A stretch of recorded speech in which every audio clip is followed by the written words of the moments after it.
আসসালামু আলাইকুম সুপ্রিয় বন্ধুরা। আজকে আপনারা মাঠের ভিতরে যাদেরকে দেখতে পাচ্ছেন, সারা মাঠে যারা কাজ নিয়ে ব্যস্ততার মধ্যে সময় পার করছে, যারা সরিষা, ধনিয়া এগুলো তুলে বাড়িতে নিয়ে যাচ্ছে, এই মানুষগুলোর কাছে জিজ্ঞেস করে জানতে পারলাম তারা সবাই রমজান মাসের রোজা রেখেছে। এবং এখানে আরেকজনে বোঝা করে এনে দেখুন এখানে স্তূপ করছে।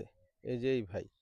তাদের কাছে জানলাম যে সবাই রোজা আছে। কিন্তু অনেকে দেখা গেল যে সুস্থ আছে কিন্তু রোজা রাখছে না।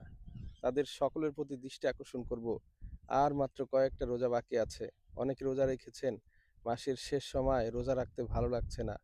তারা অবশ্যই বাকি রোজাগুলো রাখবেন এবং আমার জন্য দোয়া করবেন আমি যাতে করে বাকি রোজাগুলো ভালোভাবে রাখতে পারি।